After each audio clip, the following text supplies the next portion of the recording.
నమస్తే welcome to BCN news. ఈ రోజు వార్తలతో మీ ముందున్నది తేజస్విని। ముందుగా ముఖ్యాంశాలు। పాలకొల్లు పట్టణంలో మంత్రుల సుడిగాలి పర్యటన, అభివృద్ధి పనులను పరిశీలించిన నారాయణ నిమ్మల।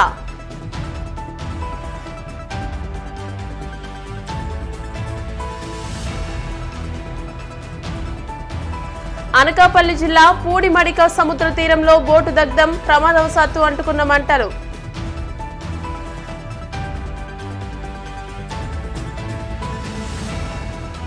పాములపర్రులో ఘనంగా అన్న సమారాధన, ముఖ్య అతిథిగా హాజరైన ఏపీ పారిశ్రామిక మౌలిక వసతుల సంస్థ చైర్మన్ మంతెన రామరాజు।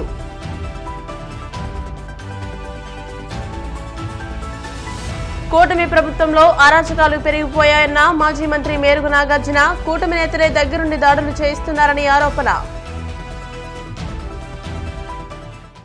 పశ్చిమ గోదావరి జిల్లా పాలకొల్లు పట్టణంలో పలు అభివృద్ధి కార్యక్రమాలను రాష్ట్ర పురపాలక పరిపాలన పట్టణాభివృద్ధి శాఖ మంత్రి పొంగూరు నారాయణ పరిశీలించారు। పాలకొల్లులో అభివృద్ధి పనులు పరిశీలనకు వచ్చిన మంత్రికి కూటమి నాయకులు ఘన స్వాగతం పలికారు। సాలువాతో పాటు గజమాల వేసి సత్కరించారు। అనంతరం పాలకొల్లు పట్టణ municipal water works, Hindu Kailasavanam, dumping yard, Abdul Kalam park, Ramagundam ఉద్యానవనం, ఎన్టీఆర్ కళాక్షేత్రం, అన్నా క్యాంటీన్, టిడ్కో గృహ సముదాయాలను రాష్ట్ర జలవనరుల అభివృద్ధి శాఖ మంత్రి నిమ్మల రామానాయుడు ఆధ్వర్యంలో నారాయణ పరిశీలించారు। మంత్రుల వెంట పశ్చిమ గోదావరి జిల్లా కలెక్టర్ చదలవాడ నాగరాణి, మాజీ శాసన మండలి సభ్యులు అంగడ రామ్మోహన్ తదితరులు పాల్గొన్నారు।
అనకాపల్లి జిల్లా పూడిమడిక సముద్ర తీరంలో ఓ బోటు దగ్ధమైంది। బడే సూర్యనారాయణకు చెందిన బోటు ఇంజన్ నుండి మంటలు చెలరేగి అగ్ని ప్రమాదం చోటు చేసుకుంది।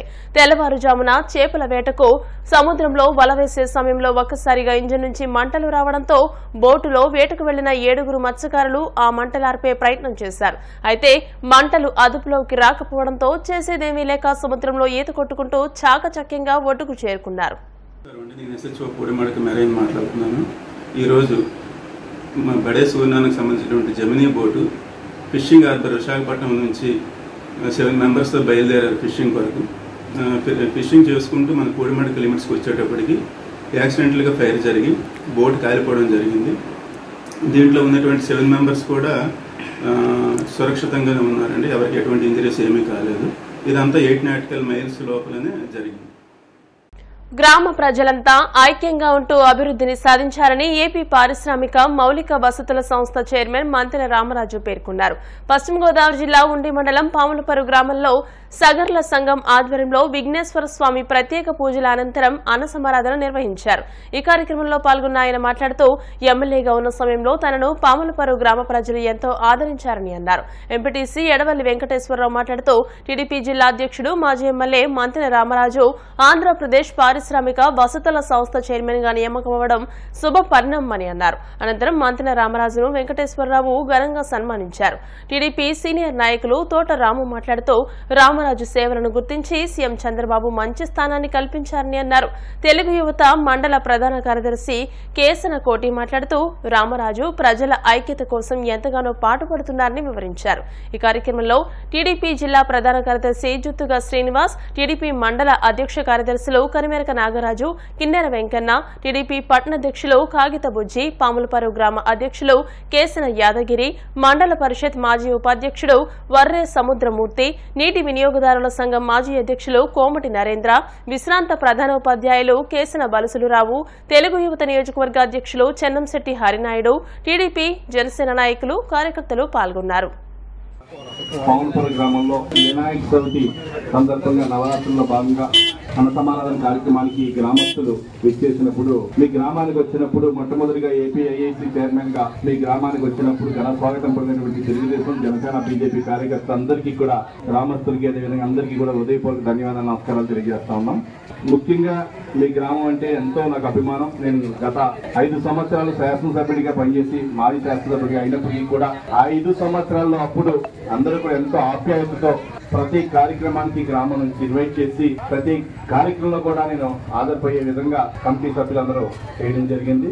రాబోయే రోజుల యొక్క వినాయకుడి యొక్క ఆశీస్సులుండి అందరికీ కూడా గ్రామంలో అక్వాకల్చర్ కానీ వేరే యొక్క ఏ రంగంలో ఉంటే ఆ రంగంలో యొక్క భగవంతుని యొక్క ఆశీస్సులుండి నిరేళ్లు కూడా అందరికీ కూడా భగవంతుని యొక్క ఆశీస్సులు ఉన్నాయని చెప్పి మనసావాచ కోరుకుంటూ ఈ గ్రామంలో కమిటీ సభ్యులు కూడా అన్నసమారాధనకి దాతలు కానీ అదేవిధంగా కమిటీ సభ్యులు కూడా ప్రత్యేకంగా అభినందిస్తూ రాబోయే రోజుల్లో మంచి ఎన్నో కార్యక్రమాలు చేయాలని చెప్పి మనసావాచ కోరుకుంటూ రామరాజు గారు ఏపీఐఐసి చైర్మన్ గారు మన గ్రామం వినాయక మహోత్సవాలకి పిలవగానే మా అన్నయ్య మా గ్రామం వచ్చినందుకు మా గ్రామం తరఫున మా గ్రామ కమిటీ తరఫున కృతజ్ఞతలు.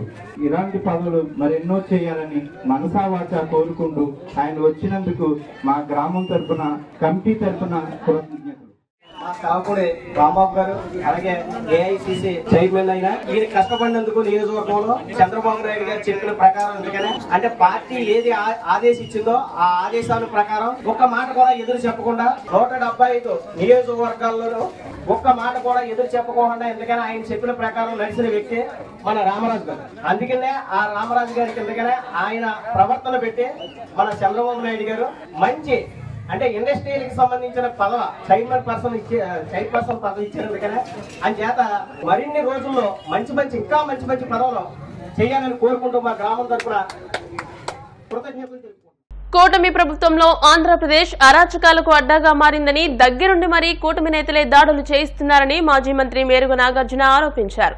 తాడేపల్లి వైసీపీ ప్రధాన కార్యాలయంలో జరిగిన మీడియా సమావేశంలో మేరుగా మాట్లాడుతూ పోలీసులు కూడా దాడి చేసేవారికే సలాం కొడుతున్నారని అన్నారు.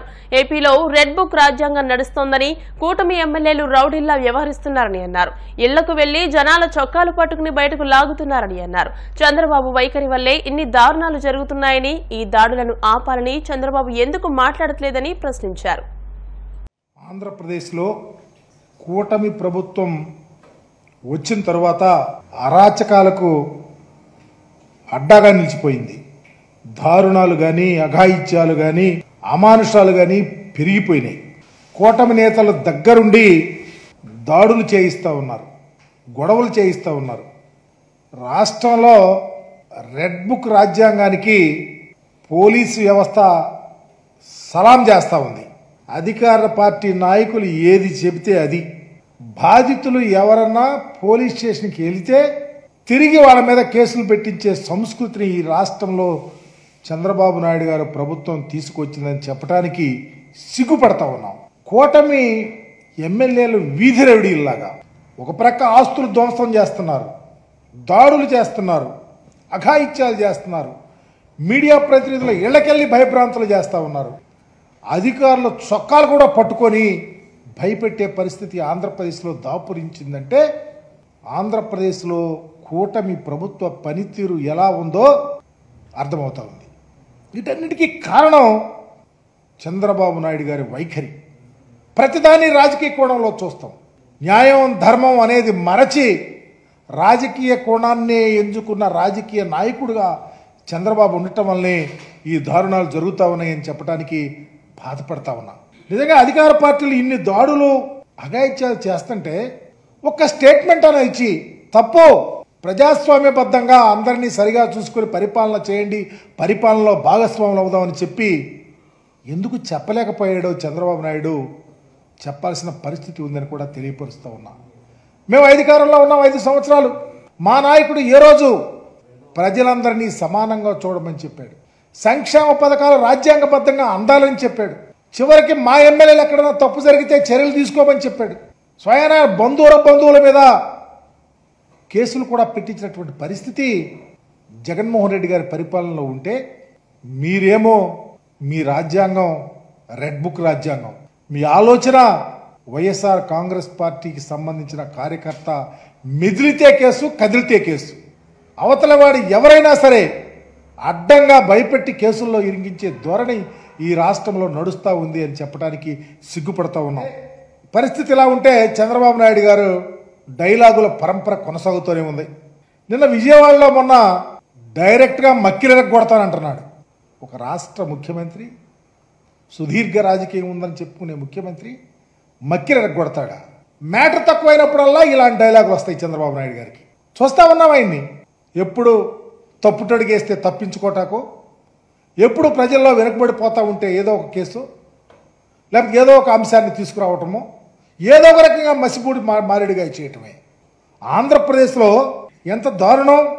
లేని దాన్ని తీసుకొని వచ్చి తనకు తానే సృష్టించి ఇవాళ రాష్ట్రాన్ని, దేశాన్ని, హిందూ సమాజాన్ని కూడా అతలాకుతలం చేసే విధంగా నీ మాట్లాడినటువంటి తీరు నీకు అలవాటైపోయింది.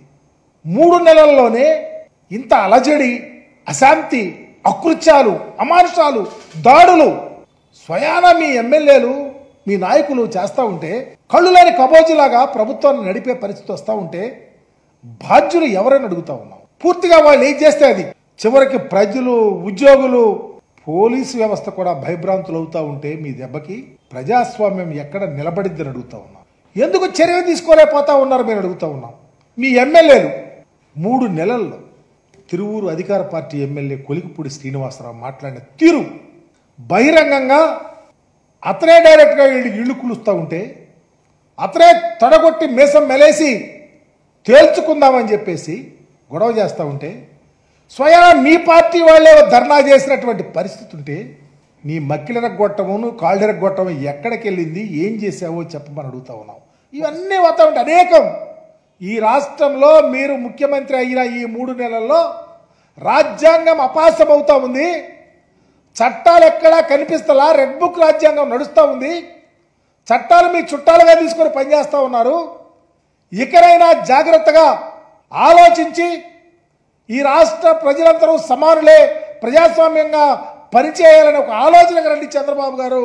లేకపోతే రాబోయే రోజులు ఇంకా దారుణంగా ఈ రాష్ట్ర ప్రజల భయభ్రాంతులతో బ్రతకాల్సి వస్తుంది అని మీ ద్వారా తెలియపరుస్తాం. ఇప్పుడు ప్రకటనలు.